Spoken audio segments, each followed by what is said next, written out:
अस्सलाम वालेकुम, मैं हूं अरीना फारूक शेख। आप देख रहे हैं प्रोग्राम रिपोर्ट कार्ड। पाकिस्तानी मईशत को कुछ कदरे सुख का सांस, और वो ये कि IMF ने स्टैंड बाय एग्रीमेंट पाकिस्तान का एक्सेप्ट कर लिया है गुज़श्ता रोज़, और $1.2 अरब स्टेट बैंक को मुंतकिल कर दिए गए हैं। इसके साथ साथ ये तो हमने डिस्कस किया ही था कि दोस्त ममालिक की तरफ से भी पाकिस्तान को जो उन्होंने फाइनेंशियल असिस्टेंस करनी थी वो आ चुकी है। गुज़श्ता रोज़ वज़ीर आज़म शहबाज शरीफ ने कहा था कि जो असम्बली है वो अपने वक्त पर तहलील होगी और इंतखाबात अक्टूबर नवंबर में होंगे, जिनकी तारीख का ऐलान इलेक्शन कमीशन ऑफ पाकिस्तान करेगा। अब यहाँ पर सवाल ये उठता है कि क्या ये सारी डेवलपमेंट्स हैं, इससे हम ये अखज़ कर सकते हैं कि मुल्क में इलेक्शंस की राह हमवार हो गई है, वक्त पर इलेक्शंस की राह हमवार हो गई है। इसी डिस्कशन के लिए हमें ज्वाइन करी हैं महमूद सरफराज साहिबा, शहजाद इकबाल साहब, मज़हर अब्बास साहब मेरे साथ स्टूडियोज़ में मौजूद हैं, और स्काइप के थ्रू हमें हफीज़ुल्लाह न्याई साहब ज्वाइन कर रहे हैं। न्याई साहब, आप सबसे पहले कहिएगा, सर आप इससे पहले बड़ी अंदर की बातें भी कर चुके हैं, अपने अंदाजे भी बता चुके हैं। क्या आपको लगता है अब ये पैसे आने के बाद, कुछ मईशत को सहारा मिलने के बाद, वज़ीर आज़म के ऐलान के बाद हो जाएंगे वक्त पर इलेक्शंस? इलेक्शन तो एक चीज मैं आपको यकीनी कर सकता हूँ कि असेंबली जो है वो 14 अगस्त को जब असेंबली की मियाद पूरी हो रही है, 13 को या 12 को, एक कंफ्यूजन मुझे तो उसका पूरे यकीनी पता कि पहले दिन असेंबली का इजलास कौन सी तारीख को था, तो उससे उस दिन जो उससे चंद दिन पहले जो है वो तहलील हो जाएगी और निगरान हुकूमत आ जाएगी। अब तहलील होने की सूरत में आईनी पोजीशन यह है कि अगर तो अपनी मुद्दत पूरी करके वो अपने अंजाम को पहुंचे तो समझे कि 60 दिन में इलेक्शन होंगे, और अगर 1-2 दिन पहले तहलील हो जाएंगे उससे ज्यादा 90 दिन में होंगे। लेकिन उसके बाद इलेक्शन जो कराने हैं वो बेसिकली जो भी होगा उस पर एस्टेब्लिशमेंट का इस असर सूख अल्लाह ताला के फजल करम से उनका साया जो है, तना हुआ साया नवाज शहबाज शरीफ और उसकी हुकूमत पे भी कायम है, तो वो तो कुछ ज्यादा ही क्लाउड के नीचे होगी जो निगरान हुकूमत है। अगर एस्टेब्लिशमेंट चाहेगी तो इलेक्शन जो है 3 महीने में हो जाएंगे, नहीं चाहेगी तो 4 महीने में भी होंगे और 5-6 में भी होंगे। जरदारी साहब और नवाज शरीफ साहब की मुलाकात के अंदर 2 ही अहम चीजें थी।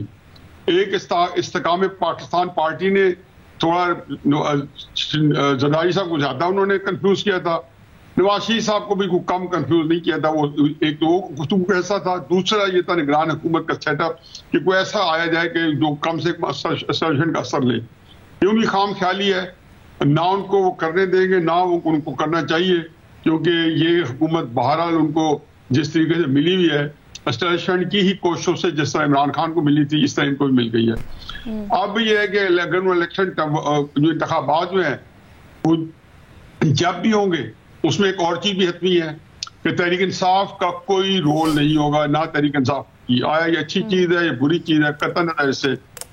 लेकिन तहरीक इंसाफ की गैर मौजूदगी में जो इलेक्शन होंगे वो बुनियादी तौर पे फिर उसमें भी सीट्स की तकसीम जो है हिस्सा के ऊपर होगी। अच्छा। तो मेरे नजदीक ये सूरत हाल है। अलबत्ता एक बात के अंदर एस्टेब्लिश यकसू है कि नवाज शरीफ साहब जो है वो ही वजीर आजम होंगे अगले, और उन्हीं ने ही आके जो है इक़्तिदार संभालनी है तकरीबन। उन्होंने मेरे ख्याल नवाज शरीफ साहब के भी इल्म में है। अच्छा, ये आपके मुताबिक ये सेटलमेंट हो गई है? ये कहाँ हुई है सर? सेटलमेंट तो खैर जहाँ होनी है, मतलब जाहिर है कि मैं तो तज्जिए पेश कर सकता हूँ कि सामने हाजिर कर सकता हूँ कि जितना इस तज्जिए में खबर ज्यादा लग रही है सर। खबर है क्योंकि जो है कल मदर साहब के साथ कल बैठे थे या परसों बैठे थे, हम इकट्ठे थे, तो वहां पे भी मेरे ख्याल में यही कुछ कहना पड़ा है कि देखिए क्राइसिस है कि जो कुछ हो रहा है ना उसमें सियासत की अली ने एक चीज समझने की कोशिश करे। सियासत के अंदर आपने जो कुछ करना है उसको हमने एग्जीक्यूट करना होता है। आप उसको ये नहीं कर सकते पहले आखिर में रिजल्ट जो है पहले जो है उसको छुपा के बताएं, फिर उसकी जो रिवर्स प्रोसेस नहीं होता। आप उसके लिए तैयारी करते हो, उसके लिए लॉबिंग करते हो, उसके लिए चीजें तैयार करते हो। नवाज शरीफ साहब के लाने के लिए जो काम हो रहे हैं उसमें नवाज शरीफ साहब के लाने के आसार बन रहे हैं। फिर उसके बाद इनके पास बंदा कौन है? वो हालात इतने दगड़दू हैं। मेरा ख्याल है कि चूंकि ये शहबाज शरीफ साहब की बावजूद ये वाकई मेहनत बेचारे बड़ी मेहनत कर रहे हैं, लेकिन एस्टेब्लिशमेंट तो मुझे पता चला एस्टेब्लिशमेंट को इतनी खुश नहीं है, नाला नहीं है, लेकिन वो बारह मुतमईन नहीं है। खुश तो लफ्ज शख्स है, वो मुतमईन नहीं है एस्टेब्लिशमेंट। शहजाद इकबाल साहब, आप क्या राय रखते हैं इसके ऊपर? बहुत शुक्रिया अलीना। मुझे लगता है कि अब जिस किस्म की पोलराइजेशन है, जिस किस्म की सियासत हो रही है, उस पे वोटर का ध्यान परफॉर्मेंस पे कम ही होगा और बयानिए पे ज्यादा होगा कि कौन कितना ज्यादा स्ट्रांग बयानिया बनाता है। अदरवाइज परफॉर्मेंस के हवाले से तो आप देखें, ये हुकूमत जो है ये ब्लेम करेगी तहरीक इंसाफ की 4 साल हुकूमत पर। तहरीक इंसाफ ये कहेगी कि हमें जब मुल्क मिला था 2018 में बड़े माशी मुश्किलात थी, हमने मुश्किल से निकाला और फिर पीडीएम ने जो है वो आकर सत्यानाश कर दिया। तो मेरे ख्याल से ये नैरेटिव बनाने की कोशिश करेंगे, बट कहीं ना कहीं ये सारी चीजें जरूर इंपैक्ट करती हैं। जो इस वक्त महंगाई है वो भी असरअंदाज करेगी वोटर को कहीं ना कहीं, बट ये ऑब्वियसली देखा जाएगा कि कितनी लेवल प्लेइंग फील्ड फराम की जाती है। हफीजुल्लाह नियाजी साहब तो बड़े आराम से कह गए कि पीटीआई का कोई रोल नजर नहीं आता, और वो एक अलग बात है कि अच्छी बात है या बुरी बात है। मतलब किसी भी सियासी जमात को आप इलेक्शन से बाहर रखें तो आप कैसे कह सकते हैं कि ये बिल्कुल ठीक है और होना चाहिए? आपको तो खुल के कंडेम करना चाहिए। 2018 के इलेक्शंस में जो नून लीग के साथ हो रहा था, मेरे ख्याल से वो कंडेम ही कर रहे थे लोग कि यार लेवल प्लेइंग फील्ड नहीं मिल रही। नवाज शरीफ को आने से पहले जेल में डाल दिया, नून लीग खुद ये बात कर रही थी। तो मेरे ख्याल से जो 9 मई के वाकयात हैं उस पर कार्रवाई होनी चाहिए, लेकिन उसको जवाब बना के किसी पॉलिटिकल पार्टी को इलेक्शन से साइडलाइन करना, ये मेरे ख्याल से दुरुस्त अमल नहीं होगा। लेवल प्लेइंग फील्ड होनी चाहिए। और आपका जो सवाल है कि क्या इलेक्शंस वक्त पे होंगे, देखें लॉजिक तो यही कहती है कि अगर आईएमएफ हो गया है और आईएमएफ का प्रोग्राम भी जिस तरीके से डिजाइन किया गया है कि इस हुकूमत को एक ट्रांच मिलेगी, केयरटेकर सेटअप को एक ट्रांच मिलेगा, इलेक्शंस वक्त पे हो गए तो आने वाली हुकूमत को भी $1 बिलियन मिल जाएगा। तो वो डिजाइन इस तरह से किया गया है कि आपका जो ये पीरियड है ट्रांजिशन का वो उसमें कवर हो जाए। तो लॉजिक तो ये कहती है कि आपको कोई वजह नहीं नजर आती इस हुकूमत के पास या इदारों के पास इलेक्शंस को डिले करने की, बिकॉज ये जो इस वक्त हालात हैं इसको बहुत अरसे तक आप मैनेज कर नहीं सकते। लेकिन पीपल्स पार्टी अपने बयानात में कॉन्फिडेंट नजर आती है, नून लीग कॉन्फिडेंट नहीं नजर आती। नून लीग अभी भी, कल भी शहबाज शरीफ साहब ने क्या कहा, वजीर आजम ने कहा है कि हम तो 14 अगस्त को असेंबली तहलील कर देंगे, फिर इलेक्शन कमीशन जो है वो तारीख का ऐलान करे। और हमने कुछ नून लीग के लोगों से कहा भी है कि अगर वक्त पे इलेक्शन नहीं होते, जैसे कि पंजाब और केपी में नहीं हुए, तो क्या आप मुजाहमत करेंगे? तो कहते हैं कि ये वक्त आएगा तब बताएंगे। यानी कि उनमें अभी तक इफ एंड बट्स हैं, और उसकी वजह मुझे ये लगती है कि नवाज शरीफ साहब एक तो पाकिस्तान वापस आना चाहेंगे, उनको वक्त दरकार होगा कि वो कैंपेन करें, अपनी जो भी उनके सपोर्टर्स हैं, वोटर्स हैं, उनको थोड़ा मोटिवेट करें, इलेक्शंस की बाकायदा कैंपेन करें। और दूसरा मेरे ख्याल से ये बहुत हद तक मैटर करेगा कि इमरान खान का क्या स्टेटस है। अगर उस वक्त तक ना अहल हो जाते हैं, पाबंद सलासिल हो जाते हैं, तो फिर तो मेरे ख्याल से नून लीग चाहेगी कि इलेक्शंस वक्त पर हो जाएं। लेकिन अगर ऐसा नहीं होता और इलेक्शन में उनकी जमात जाती है, तो फिर मेरे ख्याल से नून लीग चाहेगी कि कुछ और अरसा वेट करके इलेक्शंस में ताखीर हो जाए। अभी तक तो फिलहाल यही स्ट्रेटजी नजर आती है। वैसे तहरीक इंसाफ के रहनुमाओं को खदशा है कि आने वाले दिनों में गिरफ्तारियां हो सकती हैं, हिरासत में लिया जा सकता है, बट महमल आप कहिएगा, आपकी क्या असेसमेंट है? देखिए रीना, पहली चीज तो ये है कि बेशक आईएमएफ का जो है वो प्रोग्राम हो गया है, लेकिन ये इलेक्शन एक्चुअली आईएमएफ के प्रोग्राम से ज्यादा इस चीज के ऊपर ज्यादा इनका जो इन्हिसार होगा वो खाली ये नहीं कि उनके ऊपर केसेस चले, उनकी डिस्क्वालिफिकेशन हो, क्योंकि अगर उनकी डिस्क्वालिफिकेशन भी हो जाती है, उनके ऊपर केसेस भी चलते हैं और वो जेल में भी हों, तो उनका जो है वोट बैंक तो है, पीटीआई का, पाकिस्तान तहरीक इंसाफ का एक वोट बैंक है। और अगर इलेक्शन वक्त पे हुए यानी अक्टूबर या नवंबर में हुए तो तब वोट तो गुस्से में भी उनके वोटर देंगे आकर, और वो चाहेंगे जिसको भी टिकट मिले। बेशक बहुत से लोग छोड़ के जा चुके हैं, लेकिन बात वही है कि वो किसी अननोन को भी टिकट देंगे तो उनको वोट तो पड़ेगा। तो इसलिए ये कि इलेक्शंस कब होंगे, ये एक्चुअली ज्यादा इस चीज के ऊपर उनका है कि उनके किसी तरीके से पीटीआई को जो है वो या इलेक्शन से बाहर रखा जाए, या बिल्कुल इसे इलेक्शंस के करीब उनके कैंडिडेट्स के ऊपर प्रेशर होगा कि वो बैठ जाएं। पता नहीं ये जो बल्ले का निशान है, ये भी एक डिबेट चल रही है कि क्या बैलेट बॉक्स के ऊपर होगा कि नहीं होगा। तो ये बहुत, मेरे ख्याल में इन चीजों के ऊपर ज्यादा जो है उसके ऊपर है कि इलेक्शंस के मुताबिक। इसीलिए बहुत सारे लोग ये कह रहे हैं कि एक्चुअली मार्च या अप्रैल तक, यानी 2024 अगले साल के मार्च या अप्रैल में भी इलेक्शंस की बातें हो रही है, और वो इसीलिए कि शायद ये जो 3 महीने हों ये कम पड़ जाए ये सारा कुछ जो है मैनेज करने में, अगर ये मैनेज नहीं होता इस तरीके से तो फिर वो इलेक्शन आगे ना चले जाए। और ये मैं यहाँ पे जरूर ये बात कहूंगी कि ये बहुत अनडेमोक्रेटिक बात है और ये बात बिल्कुल दुरुस्त है कि जिस तरह हमने 2018 के इलेक्शन में एक सिलेक्टेड गवर्नमेंट आई थी और उस वक्त भी यही चीज कही थी कि मैनेज हुए इलेक्शन, तो अगर इस तरीके से ये इलेक्शन में एक पार्टी को बाहर रखा जाएगा और जबरदस्ती रखा जाएगा और बहुत सारी जो है एक्शन उस पर लिया जाएगा, तो ये भी उतना ही गलत है जितना कि 2018 का हुआ। और बल्कि ये तो बहुत ज्यादा मतलब ब्लेटेंट, तो वो भी बहुत ज्यादा था, ये भी काफी ज्यादा ब्लेटेंट तरीके से किया जाएगा अगर इस तरह से हुआ। और अगर अक्टूबर नवंबर के अंदर इलेक्शंस होते हैं तो फिर ये देखना है कि पीटीआई के क्या लोग खड़े होंगे नहीं होंगे, ये वाली चीजें बहुत इंपॉर्टेंट है क्योंकि अभी तक तो यही नजर आ रहा है कि शायद जो है कोई कोलिशन गवर्नमेंट ही बन जाए और पंजाब के अंदर एक नून लीग ही, क्योंकि पीटीआई के साथ जो उनके राइवल है। तो ये जो आप कह रही है कि एक बयानिया इस वक्त नून या पीपल्स पार्टी के पास क्या होगा, आप मुझे बताया ना, महंगाई इतनी ज्यादा है तो क्या बयानिया नहीं, ये भी तो बयानिया ही बन रहा है ना 9 मई के बाद, जो सारा का सारा बन रहा है कि हमने कभी ऐसा नहीं किया, जो मुखालिफ जमातें हैं उनका रद्द-ए-अमल कैसा था, वो रियासत मुखालिफ है। फिर अब मुझे सिर्फ आप एक बात है, क्या इस बयानिए के बाद क्या पीटीआई का वोटर मुनारिफ हुआ है?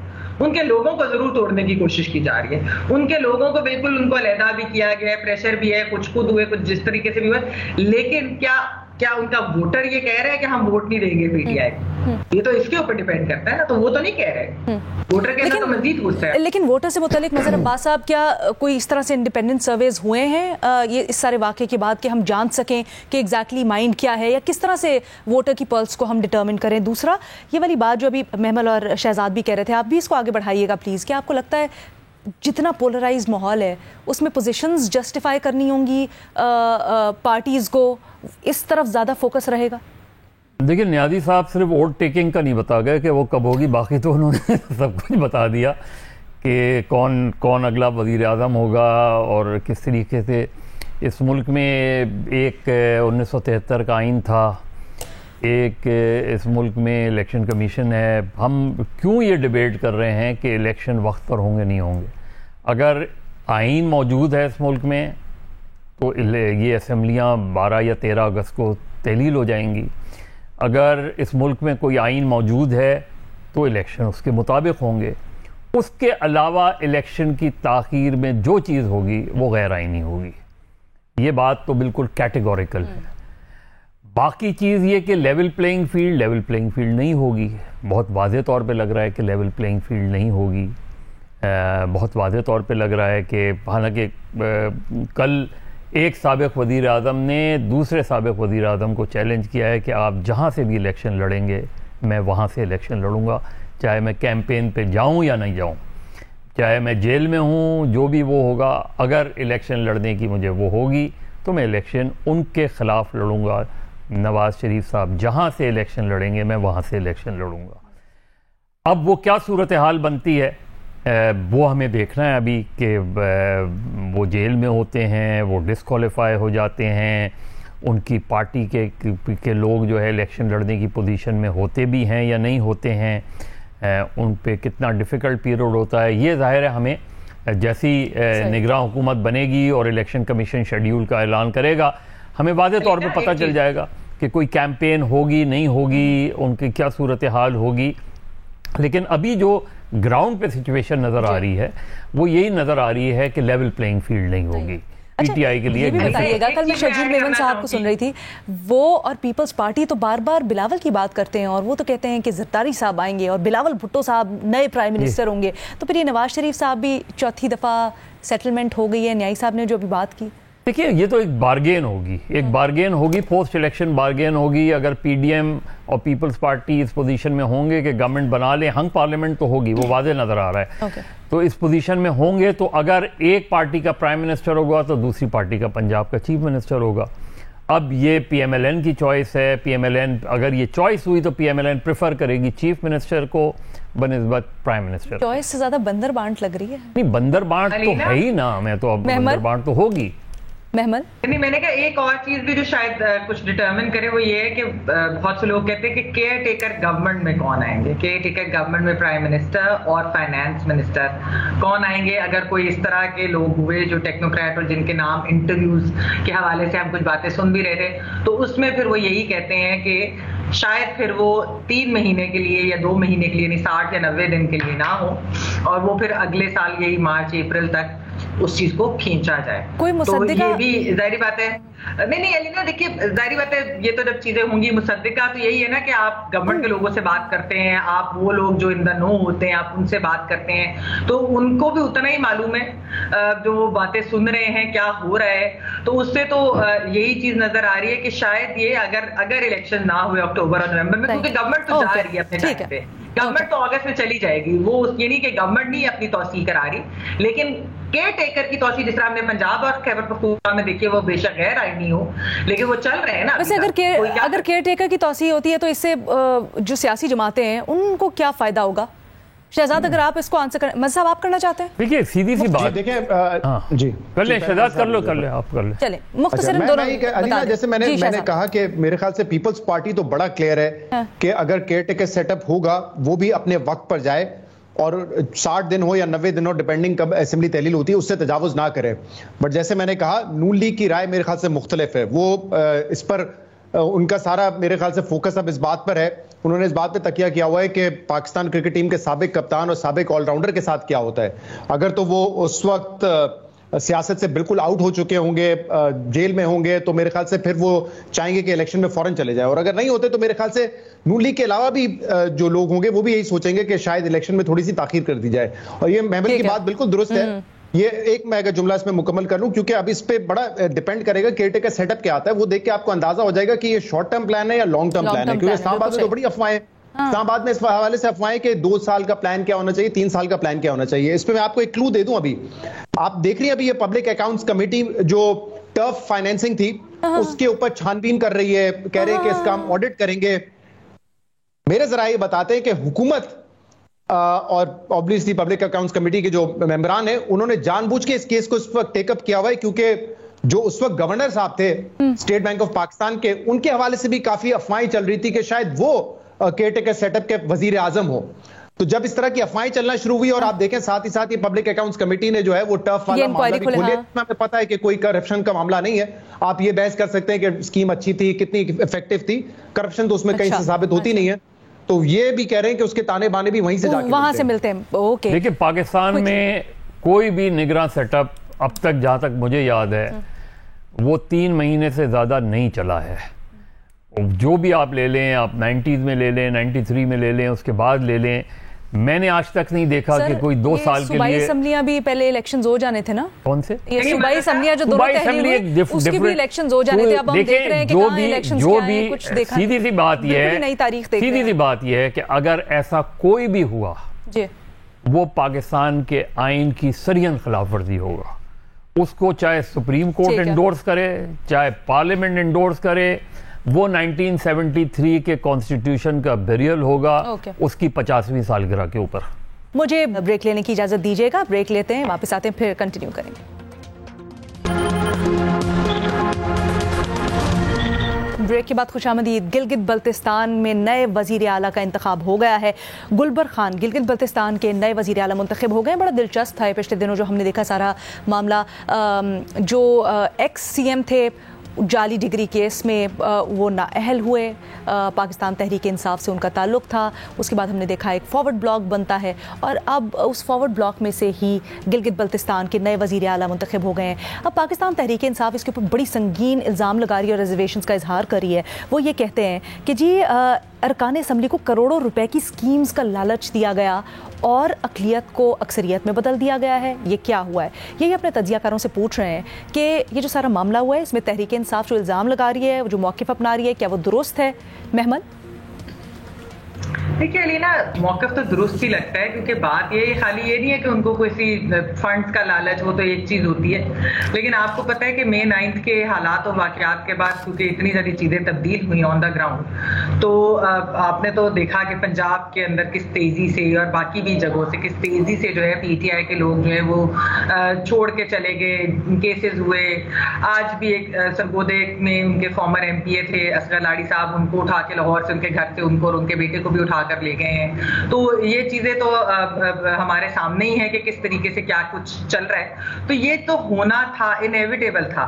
सही गलत की बात नहीं है, वाकई ये बिल्कुल सही नहीं है कि इस तरीके से प्रेशराइज करके कोई चीज हो, लेकिन वो हवाओं का रुख क्योंकि तब्दील हुआ है ना, तो इसलिए हवाओं के रुख आपने आजाद कश्मीर के अंदर भी देखा, अब आपने गिलगित बल्तिस्तान में भी देख लिया है, आप ओवरऑल वैसे तो देख ही रही हैं कि पीटीआई के साथ हो क्या रहा है। तो ये तो एक जो है अनफॉर्चुनेट रियलिटी है, और लग रहा है कि ये जो पूरा प्रोजेक्ट डिसमेंटलिंग का जो है ये बहुत तेजी से आगे बढ़ रहा है। ठीक है शहजाद, ये जो फॉरवर्ड ब्लॉक बना है नेचुरल या अननेचुरल? क्योंकि काफ़ी अरसे से हम सुन रहे हैं कि तहफ़्फ़ुज़ात थे, इससे पहले भी चेयरमैन तहरीक इंसाफ तक ये पहुंचे थे, लेकिन फिर वो सॉर्ट आउट कर दिए गए थे। देखें, अगर एक आध इंसिडेंट होता तो आप कह सकती थी ये नेचुरल है, लेकिन ऐसा है नहीं ना। अब देखें, मुझे नहीं पता, पैसा चला है, दबाव है, प्रेशर है, लेकिन कोई ना कोई वजह तो है। एग्जैक्टली मुझे नहीं पता कि क्या चीज़ है, लेकिन आज़ाद जम्मू कश्मीर में ये हुआ कि वहाँ के प्राइम मिनिस्टर को पहले नाअहल किया गया, फिर फॉरवर्ड ब्लॉक वहां पे बना, और जो अक़लियत थी, जो अक्सरियत थी, वो अक़लियत में तब्दील हो गई। अक़लियत का जो है वहां पे प्राइम मिनिस्टर आ गया। जीबी में भी यही हुआ है। इससे पहले आप कराची में देख लें, मेयर का जो इलेक्शन था जिसमें इत्तेहाद था जमात इस्लामी और पीटीआई का, 193 उनके नंबर थे, पीपल्स पार्टी के 163 थे, 30 मेंबरान वहां पर नहीं आए, और जो अक़लियत में थी इत्तेहाद पीपल्स पार्टी का, उनका मेयर आ गया, और जो अक्सरियत में था जमात इस्लामी और पीटीआई का इत्तेहाद, वो अक़लियत में बदल गया। तो जब ये तवातर के साथ हो रहा है, और इसके अलावा जो माहौल है उससे तो बड़ा आसान है ये मेरे ख्याल से कहना कि ये एक ट्रेलर है 2023 के इंतखाबात के हवाले से। और इसीलिए मेरे ख्याल से इस पैनल में भी सब लोग यही बात करो। वैसे भी एक आम तासुर है कि अगर आप चाहते हैं कि क्रेडिबल इंतखाबात हो, जिसकी कोई हैसियत हो, तो उस वजह उसके लिए आपको एक लेवल प्लेइंग फील्ड देनी पड़ेगी। ये नहीं हो सकता आज के दौर में, सोशल मीडिया के दौर में भी आपके अक़लियत को जो है अक्सरियत में बदल दे, अक्सरियत को अक़लियत में बदल दे। आपको याद है ना वो सादिक सिंजरानी साहब, चेयरमैन सेनेट, उनके खिलाफ जब वोट ऑफ नो कॉन्फिडेंस आया था, 64 खड़े हुए, वोट देने का वक्त आया तो पता चला 50 से भी कम हो गए। तो इसी तरह की ये जादूगरी जो है वो अभी भी चल रही है, उस वक्त भी चल रही थी। तो जो एलिमेंट्स उस वक्त थे अभी भी एलिमेंट्स वही हैं। लेकिन मेरे ख्याल से एक जुमला, ये एक मैसेज है उस रहनुमा के लिए जो अपने आप को कहते हैं कि मैं वेस्ट को बेहतर जानता हूं, बरतानवी अमूर के वो माहिर हैं। उन रहनुमा के लिए एक मैसेज है कि आने वाले इंतखाबात में भी आपके लिए आसानियां नहीं होंगी। मुमकिन है जो कैंडिडेट खड़े हों आपके, वो भी शायद उस वक्त वो भी प्रेशर में आ जाएं, वो भी दबाव में आ जाएं, वोटर को निकलने दिया जाए ना निकलने दिया जाए, इट्स एनीवन्स गेस। सही। मज़हर अब्बास साहब, देखिए सीधी सी बात यह है कि बिल्कुल पीटीआई का ये मौक़िफ़ तो दुरुस्त है कि जो उनके लोगों के साथ हो रहा है, लेकिन अच्छा होता पीटीआई ये भी बताती कि कोई एक्सप्लेनेशन तो उनसे भी मांगती ना जिनकी डिग्री जाली थी। जो हाई मॉरल ग्राउंड्स की हम बात करते हैं, या तो वो ये कहते हैं कि नहीं मेरी डिग्री जाली नहीं है, मेरी डिग्री असली है, मुझे गलत हटाया गया। जब केस चल रहा था तो उन्होंने दरमियान में उनके वकला के बयानात हैं। हाँ, लेकिन उसको उन्होंने उसको कहीं ऊपर उसके खिलाफ अपील की उन्होंने। ये तो 2 साल से केस चल रहा था, और ये बात भी ठीक है, ये हमारी यहाँ पॉलिटिक्स इस तरह होती है। ये 2 साल से केस चल रहा था, इसको स्पीड अप किस वक्त किया गया जब वो चीफ मिनिस्टर बहुत रेगुलरली ज़मान पार्क जाने शुरू कर दिया। उन्होंने उस चीज़ को नोटिस किया गया, उस चीज़ पर उनको ये भी इनडायरेक्टली कहा गया कि बेहतर है कि आप अपने मामला जेबी के देखते रहें, बजाय इसके कि आप ज़मान पार्क, उनसे कहा गया कोई और पार्क चले जाएं, किसी और पार्क में चले जाएं। लेकिन ये कि जब वो इंसिस्ट करते रहे, उन्होंने अपनी वफादारी उधर ही रखी, तो उसके बाद केस, वही मैंने कहा ना कि एक चीज़ तैयार होती है, खिलाना कब है, ये बाकायदा उन्हें मैसेज दिया गया, ये उनको मैसेज दिया गया था, उनको ये सारा चीजें हुई हैं। याद होगा ना, सिक्योरिटी प्रोवाइड जीबी वाले कर रहे थे ना, ये एक ज़मान पार्क में जब वारंट्स की तामील के लिए आए थे। तो ये सारी चीजें जो थी, ये फिर उनके लिए एक केस बनता रहा। अब मसला ये है कि ये सारी बातें अपनी जगह हैं कि उनके साथ जो हुआ इस वजह से हुआ, बैड इंटेंशन पता था, ये था उनको। लेकिन एक चीज तो अभी तक एस्टैब्लिश है ना, जिसको चैलेंज वो नहीं कर रहे, और वो उनकी डिग्री है। तो जहां पीटीआई इस जगह मॉरल्स की बात कर रही है, तो ये भी तो मॉरल्स की बात है ना, कि एक शख्स ने क्यों गलत बयानी की, विद इन द पार्टी भी की। जब उन्हें नॉमिनेट किया जा रहा था बता देते कि ना लेते ये पोजीशंस, क्योंकि कहीं ना कहीं तो आपको ये चीजें, अब जैसे यहां है कराची में है, जिसकी अभी शहजाद बात कर रहे थे, वो 30 पीटीआई के यूसी चेयरमैन जो हैं, उनके खिलाफ पार्टी ने क्यों कार्रवाई की? अगर उन लोगों ने किसी दबाव में, किसी सियासी दबाव में, और जिसके उनके पास शवाहिद भी हो सकते हैं, उसके तहत उन्होंने मजबूरन वहां नहीं गए सेशन में, तो पीटीआई ने उनके खिलाफ कार्रवाई क्यों की? उन सबको शो कॉज नोटिस देके उन्हें क्यों पार्टी से वो कर दिया, सस्पेंड कर दिया? वो तो उनके दिफा में खड़ा होना चाहिए था पीटीआई को कि इनके साथ ज्यादती हुई है, बजाय इसके। तो इसका मतलब ये हुआ कि अगर आपने अपने ही मेंबरान के खिलाफ कार्रवाई कर ली तो आप ये एडमिट कर रहे हैं कि इन्होंने ये असखुद बिके हैं। ये जो चीजें हैं ये फिर विद इन द पीटीआई भी इस चीज को, लेकिन ये हमारे यहाँ पॉलिटिक्स का अनफॉर्चुनेट पार्ट है कि हम इस तरीके से जैसे ही फजा तब्दील होती है, दबाव आता है, उठा लिया जाता है, बैठा दिया जाता है, हाउस अरेस्ट कर लिया जाता है, और फिर वो अपनी वफादारियां एक इसका पहलू और एक हकीकत है। न्याय साहब, देखिए जी, पहली बात तो ये कि ये तहरीक इंसाफ को जो इल्जाम लगा रहे हैं उसके इस सेहत पे जाने से पहले तहरीक इंसाफ ये तो बता देना कि जब गिलगित बल्तिस्तान की हुकूमत हासिल की थी तो कैसे की थी। उस वक्त भी आपको पता है कि पीडीएम की मूवमेंट चल रही थी, वहां पे बिलावल साहब को कुछ वादे वही किए गए थे, मरीम नवाज साहबा को भी एनकरेज किया गया था, क्योंकि उस वक्त पहली जो स्टेज थी जनरल बाजवा प्लान की वो ये थी कि जी तहरीक इंसाफ की हुकूमत को ढाने के लिए पीडीएम की मूवमेंट शुरू हुई थी। अब वो क्या हुआ क्या नहीं हुआ, लेकिन ये लोग जब गिलगित बल्तिस्तान पहुंचे और ये बड़े बड़े जो मोटिवेटेड थे, इनको कुछ ना मिला, तहरीक इंसाफ की हुकूमत बन गई, तो कैसे बनाई? उसके बाद फौरन आजाद कश्मीर के अंदर भी यही चीजें दोहराई जाने लगी थी। पहले से बता दिया गया था कि फलां बंदा, और बताया कि अगर तुम नहीं बनाओगे तो मेरा ये झगड़ा हो जाएगा, वो झगड़ा होगा। फिर उसको सोचा कि चलो यहाँ भी जो है ऑफ धोक कर दिया जाए। तो इसलिए जिस तरीके से कहता है you live by the sword you die by the sword, जिस तरीके से तहरीक इंसाफ ने हासिल की थी, चाहे वो मरकजी फेडरल गवर्नमेंट थी, मरकजी हुकूमत थी, चाहे जीबी थी, चाहे पंजाब की और चाहे आजाद कश्मीर की, उसी तरीके से हुकूमतें चली गई हैं। मेरे नहीं ख्याल कोई कंप्लेंट ऑन मेरिट बनती है। हाँ, और हालात होते तो ये इंतहाई शेमफुल था। अगर मेरिट पे इनको हुकूमत मिलती और फिर कोई इस तरह गिराता तो वाकई ये शेमफुल रहता।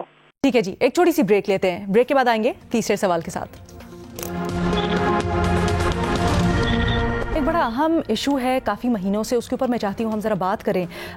कच्चे के इलाकों में डाकू राज बरकरार है, इसके खिलाफ ऑपरेशंस भी हो रहे हैं, इसके खिलाफ फोर्सेस मुतहरिक भी हैं, लेकिन बड़ी अजीबोगरीब सी सूरत हाल है कि शहरियों को झांसा देकर ये डाकू फंसा रहे हैं। वीडियोज़ वायरल हो रही हैं किस तरह उनके ऊपर तशद्दुद हो रहा है, कत्ल किया जा रहा है शहरियों को, लेकिन अभी तक इनके ऊपर काबू नहीं पा रही लॉ इन्फोर्समेंट। इसकी वजह क्या है? अपने तज्जियाकारों से जरा जानने की कोशिश करते हैं। शहजाद।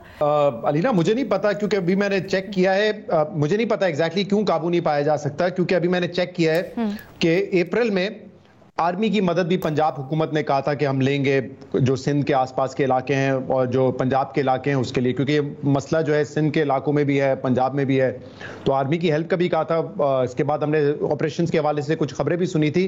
हो सकता है इसमें कुछ पेट्रोनेज हो, पॉलिटिकल पेट्रोनेज हो, जिसकी वजह से ये हो रहा हो। इसके अलावा तो कोई वजह नजर नहीं आती इस मुल्क में, जहां पे हम इतनी मैसिव एक दहशतगर्दी थी, सुसाइड ब्लास्ट हो रहे थे, और ऐसा नहीं है कि सिर्फ ये कोई दूर दराज इलाकों में थे, पहाड़ों में छुपे हुए थे, वहां पर भी हमने क्लियरेंस की है। ऐसे इलाकों में जहां पे शहरों में स्लीपर सेल्स इनके बने हुए थे, बड़ा मुश्किल होता है वहां पे लोगों को आइडेंटिफाई करना, पकड़ना, लेकिन आप इंटेलिजेंस के जरिए, आप फोर्सेस के जरिए उनको पकड़ते हैं। तो जब हम इस दहशतगर्दी की जंग में एक बड़ी कामयाबी हासिल कर सकते हैं, बड़ी कामयाबी मैं इसलिए कह रहा हूं क्योंकि अल्लाह का शुक्र है जो 6-7 साल पहले हालात थे उससे अब बहुत बेहतर हैं, तो फिर ये कोई वजह नहीं समझ आती कि कुछ मखसूस इलाकों में, कच्चों के इलाकों में अगर डाकू है तो वहां जाके एक ऑपरेशन क्लीनअप क्यों नहीं किया जा सकता। कराची के हालात आप देख लें, अभी भी चलें, ये स्ट्रीट क्राइम तो बहुत ज्यादा है, लेकिन एक वक्त पर यहां पर अगवा बराए तावान, पर्चियां देना, ये एक बड़ा मैसिव इशू था। उसमें पॉलिटिकल पार्टीज अभी भी शहरी इलाकों से लोगों को झांसा देकर बुलाया जाता है और इन एरियाज में बुलाया जाता है, और बेचारों के साथ फिर एंड में क्या होता है? महमल, देखिए, बिल्कुल शऊर देने की तो बिल्कुल जरूरत है, लेकिन ये एक्चुअली बहुत तशवीशनाक बात है लीना। इसमें 2-3 चीजें हो सकती हैं। देखिए, एक तो ये भी हो सकता है कि जो रिसर्च शहजाद ने बात की कि पेट्रोनेज कोई ना कोई जो है एक दूसरे के साथ मिले होते हैं, कहीं पुलिस भी मिली होती है, कहीं पॉलिटिशियंस भी मिले होते हैं, हायर अप्स भी मिले होते हैं। दूसरी तरफ एक और चीज है लीना कि क्या हमारी पुलिस जो है वो इतनी वेल इक्विप्ड है। कई दफा ऐसा हमने देखा है कि जो सामने के लोग होते हैं, यानी कि डाकू हों या दहशतगर्द या दूसरे, उनके पास वेपन्स और जो दूसरी चीजें होती हैं वो बेहतर होती हैं, लेटेस्ट होती हैं, और पुलिस के पास उस तरीके मुराद अली शाह ने असेंबली में खड़े होकर बताया था कि उनके पास बड़ी जदीद हथियार है और उन्होंने मुतालबा भी किया था कि हमें भी, हमारी पुलिस को भी दिया जाए। जी देखिए, ये एक जेन्युइन कंसर्न है, और ये अगर आप पुलिस वालों से बात करें तो मैं आपको ये बात बताऊं कि एक्चुअली पुलिस वाले ये बात कहते हैं कि कई दफा ऐसा हुआ है कि जो इसके साथ उनका मुकाबला हो रहा था, उनके पास नए वेपन्स होते हैं, उनके पास जो है वो ज्यादा बेहतर हथियार होते हैं, बेहतर चीजें होती हैं, और एक्चुअली रिसोर्सेज भी ज्यादा होते हैं, यानी कि मैन पावर भी कई दफा होती है इस तरह की। तो ये चीजें बहुत अहम है, और अगर आर्मी को बुलाया गया वो इसलिए बुलाया गया होगा कि उनके पास जाहिर बात है बेहतर हथियार है, ज्यादा रिसोर्सेज है, लेकिन फिर भी काबू नहीं। तो इसका मतलब है कि नेटवर्क बहुत ज्यादा जो है इंट्रेंच्ड है। इसके जो है पीछे क्या चीजें हैं, इसको इन्वेस्टिगेट प्रॉपर तरीके से, इसको इन्वेस्टिगेट करने की जरूरत है। कितना जदीद असलहा उन तक पहुंचा कैसे, ये भी तो एक बहुत बड़ा सवाल है। नियाजी साहब डाके डाले तावान के लिए लोगों को ले, तो उसके बाद जाहिर बात है पैसा तो उनके पास बहुत होगा, पैसे की तो कमी नहीं होती। उससे अहम सवाल तो मेरे ख्याल से ये कि आपने कहा उन तक असला पहुंचा कैसे। मैंने अभी आपको सुना, ये कहा मुराद अली शाह साहब कह रहे हैं कि हमारी पुलिस के पास भी बेहतर असला होना चाहिए, बेहतर असला दिया जाए। किससे डिमांड कर रहे हैं, क्योंकि मुल्क के चीफ, सूबे के चीफ एग्जीक्यूटिव तो किसने असला देना है? उन्होंने कहा था हमारी पुलिस के पास उस तरह का बजट नहीं है जिस तरह का उस जदीद असलहे के लिए होना चाहिए। टू कोट हिम एग्जैक्टली भी है यहाँ पे, तो एनएफसी जो है वो सूबों को मिल जाता है, उनका हिस्सा भी मिल जाता है। मुझे समझ नहीं आती कि ये क्या एक्सक्यूज है कि इतने साल से जब डाकू अपना इकट्ठा कर रहे हैं जदीद असला, तो एक रियासत जो है, एक सूबा जो है, उसके पास इतने वसाइल नहीं कि वो उस असले को मैच कर सके। मेरे लिए तो बड़ी सरप्राइजिंग बात है। तो हम ये कह रहे हैं कि जो उन डाकुओं की फंडिंग है वो रियासत की फंडिंग, वो स्टेट की फंडिंग से ज्यादा है। अच्छा, और एक सूबा भी नहीं है, टेक्निकली 2 सूबे हैं, क्योंकि सदर्न पंजाब है और फिर सिंध के भी कुछ इलाके हैं। नियाजी साहब आप कहिएगा। सर हमने मत भूले कि 2-3 मौकों पे रेंजर्स भी उतारी। अब जो स्टेट के पास जो वसाइल हैं, ये कोई आईजी कोई भी हो या चीफ मिनिस्टर, मुझे ये ना बताएं कि हमारे पास वो वसाइल नहीं है जो उनके पास है। आपके पास ड्रोन्स हैं, आपके पास पाकिस्तान की कौन सी चीज है कि मैं तो समझता हूँ कि ये कि हेयर स्टॉक में से एक सुई ढूंढ सकते हैं, हमारे पास होनी चाहिए कैपेबिलिटी स्टेट की, तो ये होनी चाहिए। लेकिन भूसे के ढेर में से एक सुई भी ढूंढे और कुछ आए कच्चे के डाकू। और दूसरी बात यह कि आजकल पानी चढ़ा हुआ है, पानी जब चढ़ता है तो डाकुओं के लिए रहने की स्पेस कम हो जाती है। वो कुछ भी होता है सामने आते हैं, बहुत सारा कच्चा कवर हो जाता है, क्यों दरिया चढ़ते हैं तो ये जगह छोड़ देते हैं। जो है अब तकलीफ होती है, जितने भी ये जो नौसरबाज है, गरीब लोगों को, बेचारे छोटे छोटे लोग हैं, उनसे। मज़हर अब्बास साहब गया गाड़ी के झांसे में लेने के लिए, ठीक है, लोगों को भी अवेयरनेस देने की ज़रूरत है, लेकिन उस बेचारे से पहले घर वालों को पता नहीं कितना करोड़ रुपए मांगा जा रहा था, नहीं दे सका, कत्ल कर दिया गया। छोटे छोटे बच्चे उसकी बहन बताती है। ये क्या सब चल रहा है? क्या रियासत इतनी बेबस है? देखिए बहुत लंबा टॉपिक है, साल का टॉपिक है, ये आज का टॉपिक नहीं है। मैंने आपको लास्ट में इसीलिए बचा के रखा है, आप जितना टाइम लेना चाहें। आप देखिए सीरियस वो है, 92 में एक ऑपरेशन हुआ था यहाँ, उस वक्त के इंटेलिजेंस चीफ ने उस ऑपरेशन की मुखालफत की थी इस बुनियाद पे, उन्होंने कहा ये तो मौसम ही नहीं है ऑपरेशन का डाकुओं के खिलाफ। और उस वक्त उन्होंने ये कहा था कि ये ऑपरेशन, मुझे नहीं लगता ये डाकुओं के खिलाफ है, मुझे लगता है ये ऑपरेशन कराची ऑपरेशन है। और यही हुआ, हमने 92 में देखा। मेरा ख्याल है 28 मई 92 को ऑपरेशन शुरू हुआ था। उसके बाद पता चला 9 विलेजर्स मार दिए डाकू कह के, और ऑपरेशन जो है वो शिफ्ट हो गया, क्योंकि उस वक्त जो एक मेजर उसमें इन्वॉल्व थे उनको अल्टीमेटली फांसी हुई, कोर्ट मार्शल हुआ उनका और फांसी हुई। हमें एक बहुत बड़ा मसला मुखबिरी है, बे इंतहा, और कई मरतबा ऐसी रिपोर्ट्स भी आई, इस पे इंक्वायरी भी हुई कि पुलिस के अंदर डाकुओं के मुखबिर हैं, और वो पुलिस की उसमें हैं, मतलब बाकायदा पुलिस फोर्स के अंदर हैं। कई मरतबा ये चीज़ें आई सामने। सारा मसला ये कि आपने अपनी पुलिस को ना उस तरह इक्विप्ड किया है, ना उनको उस तरह वेपनाइज किया है, ना उनकी कैपेसिटी है टू डील विद डेकॉइट्स इस तरह के।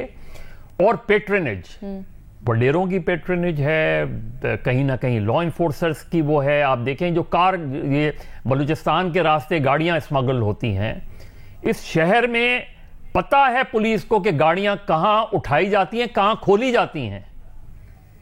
पता है पुलिस को कि कहां मोबाइल बेचे जाते हैं। ये सारी चीजें पता है। इसी तरह रूरल एरियाज में डाकुओं को डाकू न सिर्फ वेल इक्विप्ड हैं, वेल ट्रेन्ड हैं, और इसलिए ये जो बेल्ट है, जिस बेल्ट की खास तौर पे इस वक्त जो ऑपरेशन हो रहा है, ये इतनी वसी बेल्ट है कि इसमें जब तक आप कोई बिल्कुल सीरियसनेस नहीं शो होगी। अब जितना पैसा आप इस ऑपरेशन में खर्च कर चुके हैं, कि सीरियसनेस नहीं लग रही आपको इसमें जो ऑपरेशन हो रहा है? नहीं, कैपेसिटी नहीं है। ये जितना पैसा इसमें खर्च हो रहा है उतना पैसा तो उन्हें दे दें तो वो वैसे ही डाकू भाग जाए वहां से। तो पैसा खर्च हो रहा है तो उस तरह रिजल्ट देखिए ना, अब रिजल्ट नहीं आ रहा ना, इसलिए, और रिजल्ट कभी भी नहीं आएगा। मुझे एक लाइन में मुख्तसरन कुछ हल तजवीज करना चाहेंगे आप? नहीं, हल तो सीधा सा है। देखिए, आप जब तक अपनी पुलिस फोर्स को प्रोफेशनल पुलिस नहीं बनाएंगे, पॉलिटिकल पैट्रनेज से बाहर नहीं लाएंगे, उनको उनकी रिक्रूटमेंट से लेके, ट्रेनिंग से लेके, कैपेसिटी तक, जब तक डाकू आप रिक्रूट करते रहेंगे, आप कभी भी एक बेहतर पुलिस फोर्स नहीं बना पाएंगे। और बेहतर पुलिस फोर्स नहीं, इस शहर से 19,000 कंटेनर्स गायब हो गए पोर्ट से। वो पूरी रिपोर्ट है शोएब सडल साहब की। 19,000 कंटेनर नेटो के, जिसमें नेटो के चीजें भी थी। तो इस मुल्क में आप सोचे ना कि आप इस मुल्क में हो क्या रहा है। ठीक है जी, आज के प्रोग्राम से इतना ही। इजाजत दीजिए, अल्लाह हाफिज।